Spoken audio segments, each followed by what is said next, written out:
Hey there, it's Tree Spirit, and today I am drawing my serial killer OC. Her name is Darcy.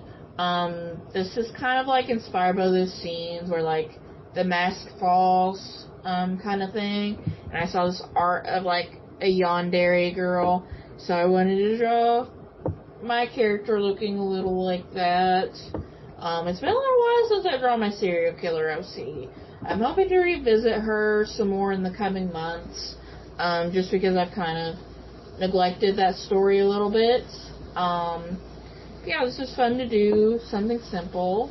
I ended up using a mix of materials to get the colors the way that I wanted them to look.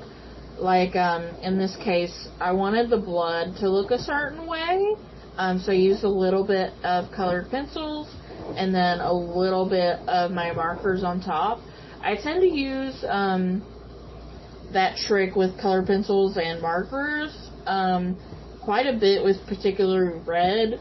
I ran out of my red color, so I kind of do this so that way I can use a specific color of red that I like. That's just where I just have like darker reds left.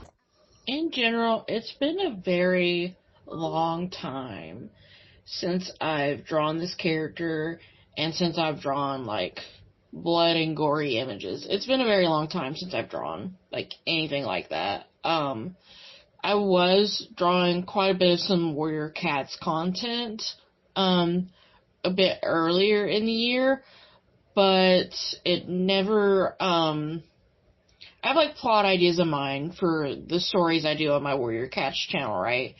And I kind of fell off from doing it because I got busy with work and stuff.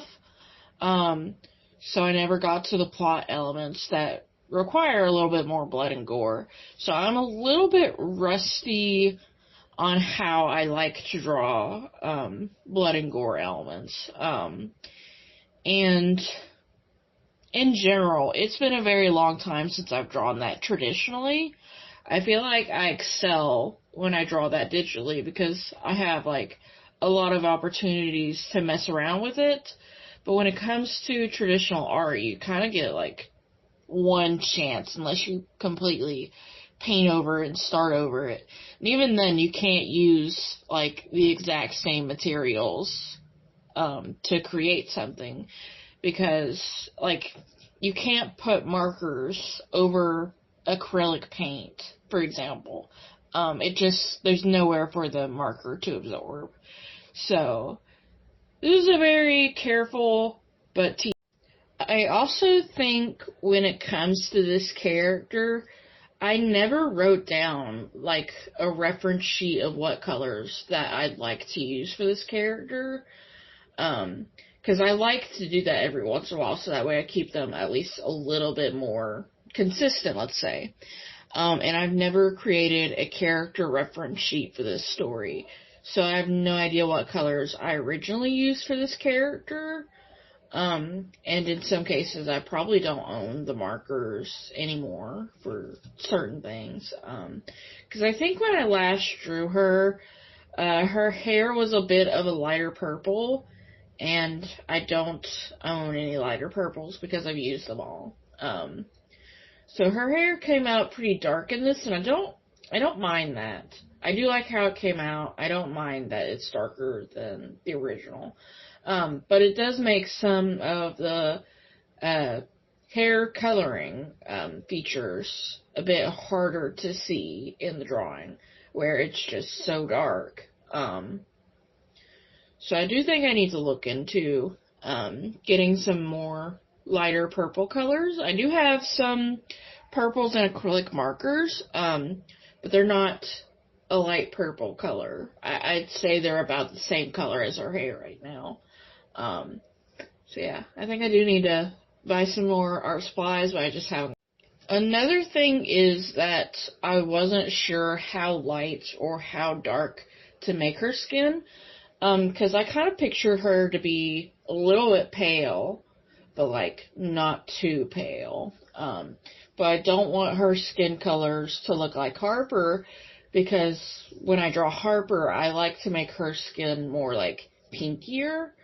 And I want her skin to be, like, a little bit more, like, tan colored, not pink. I basically want this character to look like she's a little bit of a shut-in, but, she's really obsessed with her friend, Clarice. That's the story. And Clarice is more of an outgoing, like, popular girl, while she's more a little bit of a shut-in. So I don't want her to look too pale. I don't want her to look, too dark, because it just wouldn't match what I want her character to be like. Because I imagine she goes out in the sun a little bit so that way she can hang out with her friend Clarice. And then, like, she stays indoors when she's not hanging out with Clarice, basically. I'm also just not sure how I want to, like, portray her outfit. Because the vibes I'm going for is this is just an old outfit one of her, like, ancestors or, like, somebody's ancestors, used to wear, like, a very old thing from the attic. So it's dirty, it's yellowed, it's, stained. And I'm not sure how convincing I can do that with traditional art supplies. I feel like I need to do more research into, like, looking at clothes that have been, like, yellowed over time. But that's the general vibes. I want her to look like a doll. So that's why she's wearing, like, this old-timey outfit. And then she wears, like, a doll mask. And that's her, like, serial killer persona thing, right?